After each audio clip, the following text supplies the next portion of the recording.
How's it going, everybody? So in today's video, I am showing you my new solution for mounting my license plate.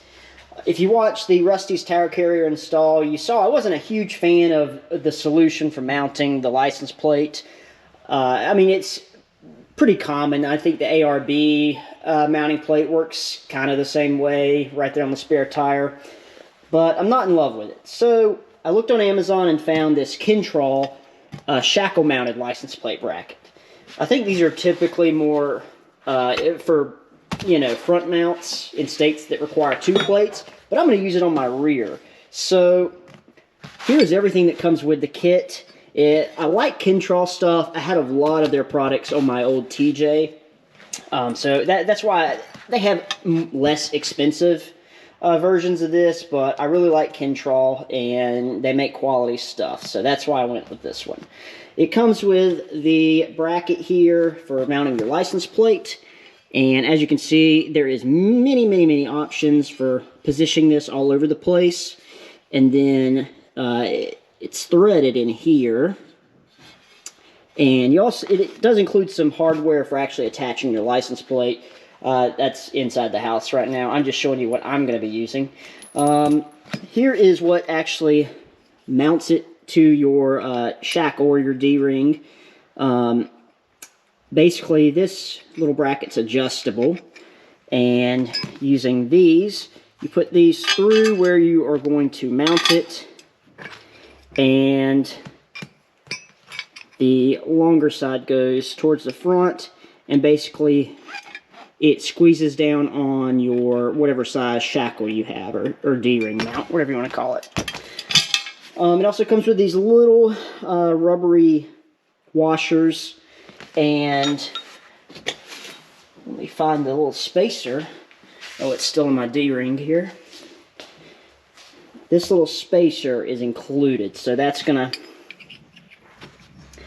prevent your bolt from having too much movement in there. So my shackle mount tabs on my Rusty's bumper, they're a little thinner than this block, so I have these large rubber washers that I was using for my actual shackles here. So what I'm going to do is put one on either side of the tab, and they actually fit in there perfect, if you see that. And then build this just like this, and that is how it's going to sit on my bumper. Now, obviously here's the rest of the hardware: nut and bolt, 2 washers, and then a lock washer. So let's go ahead and get to the install.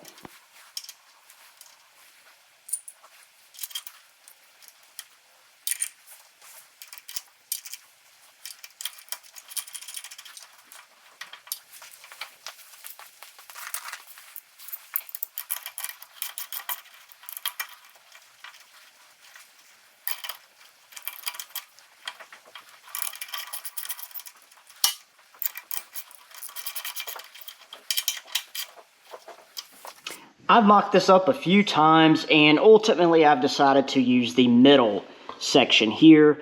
Using the lower one will put it too high. My door will contact it. Once you see what else I'm adding to this.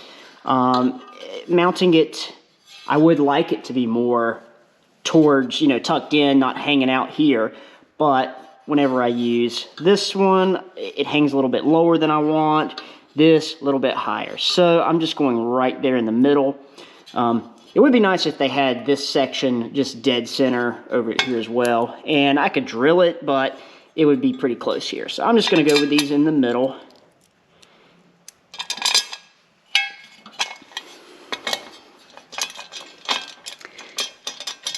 And once I have this mocked up a little better, I'm going to go ahead and tighten everything down. Right now I'm just getting it mostly tight. Alright, so here's why we're having to go to that middle one.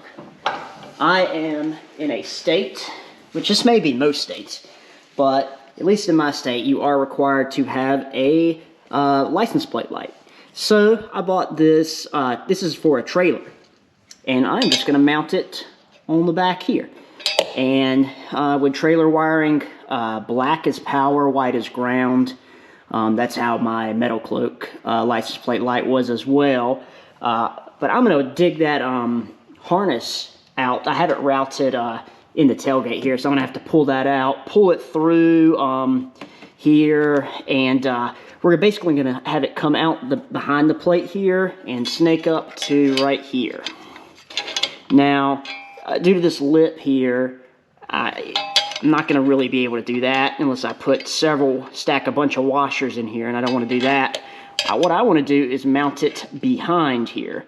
And to do that, I'm going to just drill some holes through these drilled holes here because they don't come all the way out the back. So we're going to go through these threads, start a hole there, and then I'll come from the back so I don't damage these threads. Then we can just set this on the back, have our plate here, and be legal.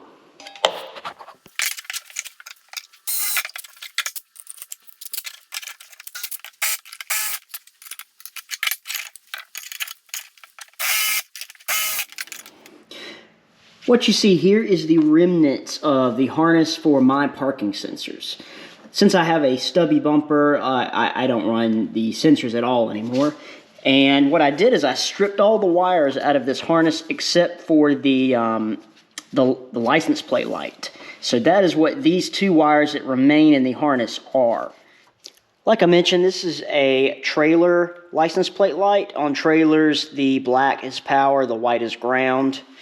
That's important to remember. Now I'm going to wire in this connector I have just laying around, just because, why not? That way I can, if I need to pull the license plate off for some reason or to use that shackle mount, then I can just undo it, and I don't have to worry about cutting wires or anything. And so anyway, on this side, I'm just going to rewire the black to white and the red to black, since this is power, and on the Jeep, red is power.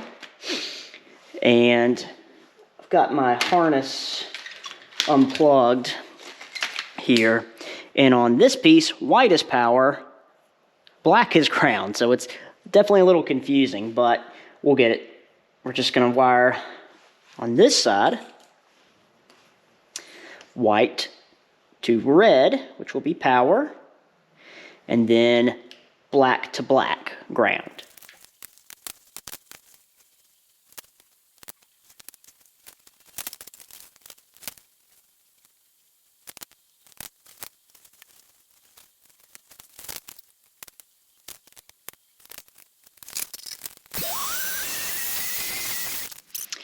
Obviously, we want this to look nice and professional, so for the portions that are going to be visible on the exterior, we're going to run it with this harness, wiring harness cover. I'm not sure what you call this stuff, but you kind of push it. It's like a finger trap. It spreads open, and then when you pull it, it gets tighter. So we're just going to cover the, up until, you know, it's at least tucked under the bumper so you can't see it.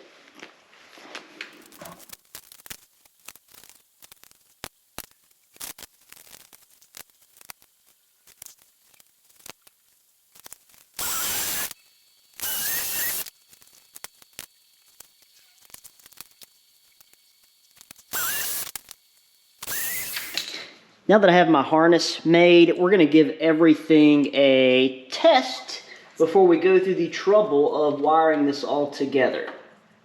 So, I'm going to snap this into place, plug up my new light, and hopefully we should see that light up.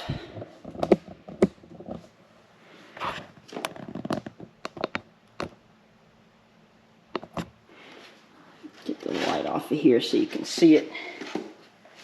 Let's just turn that off. Alright, I'm going to go turn the lights on the Jeep, see what happens.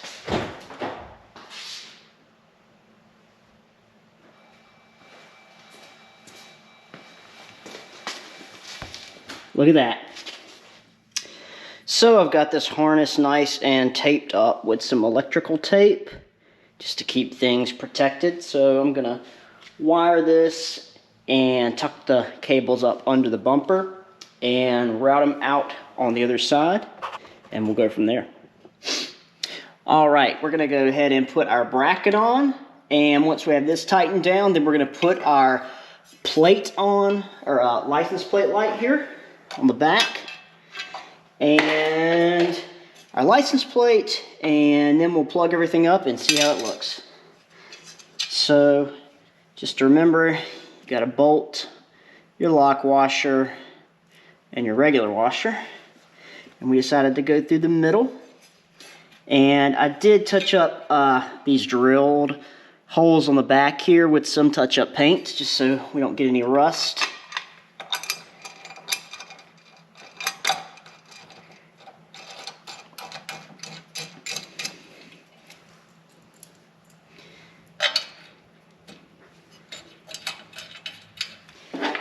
Alright, we're going to use the Allen key to tighten these down. And I'm going to squeeze these little brackets on the back to make sure they are pinched tight. And I'm going to make sure that's remotely level, because there's a little bit of play in there.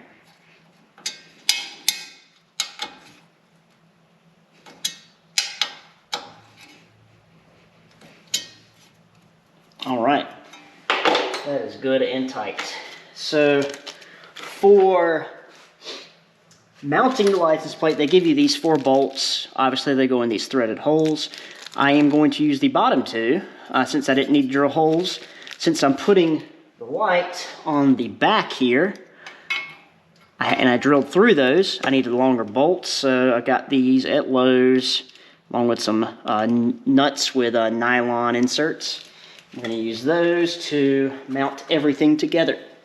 So first I'm going to grab my license plate. We can go ahead and start threading that in from this side.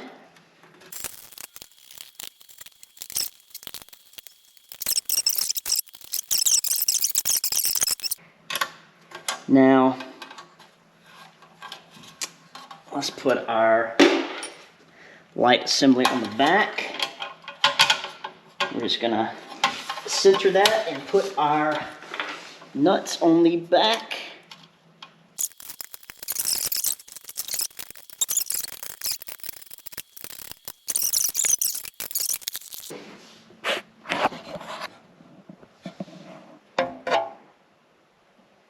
You see, if we crank it down too much, we're gonna really bend this together. That looks pretty good right there. So what I've done is I've cut this tube so that it is a little bit longer. That way, my thought process is I can bunch it up to reveal the connection here. So let's see how that works. And I'm going to zip tie this in, so hopefully it doesn't come off this end. Let's see, I may have cut it a bit too long. Oh, that might work. We'll see.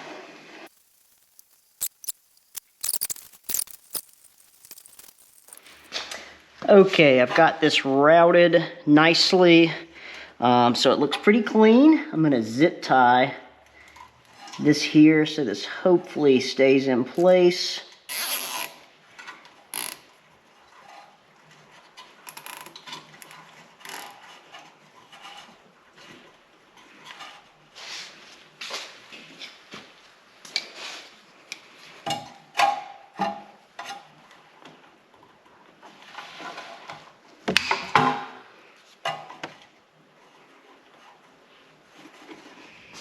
Alright guys, there it is. License plate has been relocated. And now we have a light as well. So we are legal. Turn that off so you can see that the trailer light is working.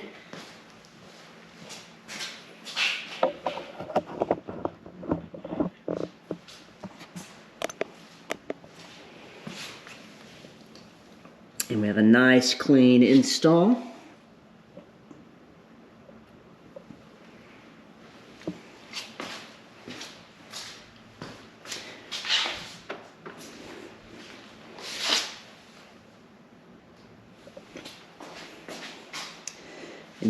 In this position, it just does clear the door here, as you can see.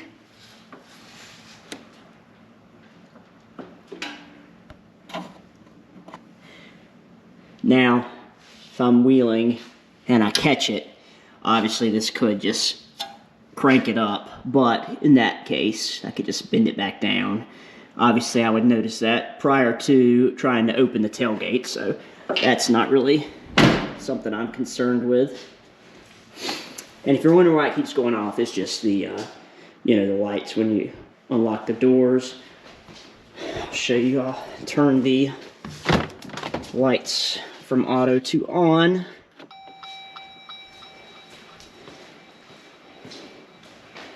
And it'll stay on, just like it's supposed to, because it's supposed to be on when it's at night. Well, I think the back of the Jeep looks perfect. It's exactly what I was looking for. So if you have any questions about the install or anything, leave a comment. As always, I'll get back to you as soon as possible. And thanks for watching.